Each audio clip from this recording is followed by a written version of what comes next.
Welcome to basic English class part 1।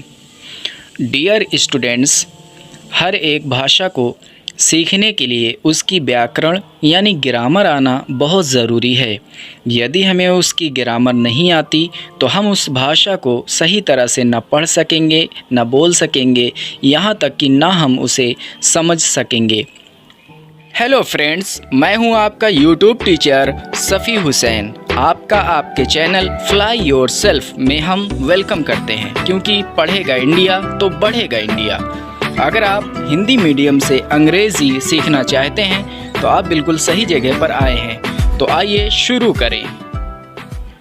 तो चलिए, आज हम अंग्रेज़ी सीखने के लिए इसके कुछ बेसिक चीज़ों को सीख लेते हैं, जिनके सीखे बिना आप अंग्रेज़ी या तो कभी सीख नहीं पाएंगे या फिर बहुत देर से सीख पाएंगे।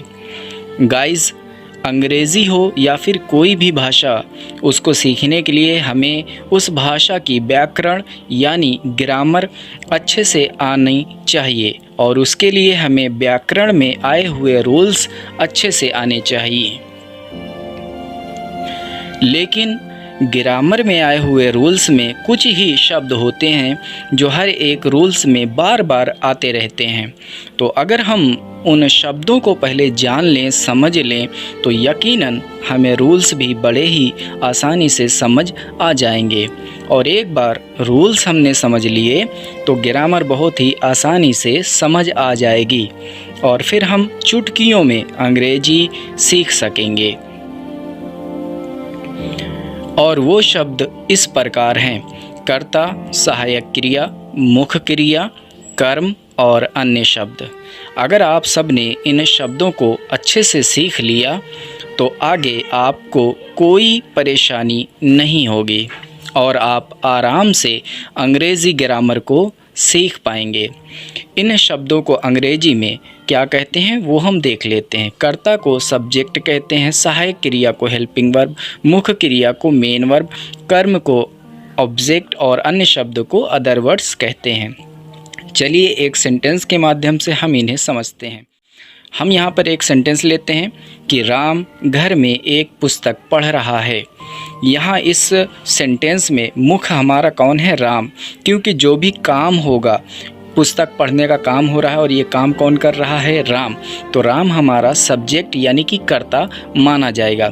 पढ़ रहा है, ये जो है शब्द आ रहा है तो इससे हमें टेंस के बारे में मालूम पड़ता है कि प्रेजेंट है या पास्ट है या फ्यूचर है। तो ये हमारी सहायक क्रिया हो गई। मुख्य क्रिया यानी मेन वर्ब उसे कहते हैं जो हमारे सेंटेंस में मेन एक्शन हो रहा है। एक्शन क्या है इसमें? पढ़ने का। राम एक पुस्तक पढ़ रहा है, तो पढ़ना ये हमारा मेन वर्ब यानी मुख्य क्रिया हो गया। मुख्य क्रिया का असर किस पे पड़ रहा है? किताब पर, क्योंकि राम पढ़ तो रहा है, राम काम तो कर रहा है पढ़ने का, लेकिन क्या पढ़ रहा है?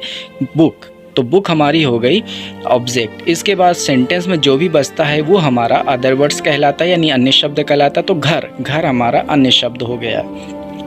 इस तरीके से गाइज, अगर आप सेंटेंस में समझेंगे तो आपको सेंटेंस के रूल्स आसानी से समझ में आ जाएंगे और किसी भी सेंटेंस को आप आराम से बना सकते हैं।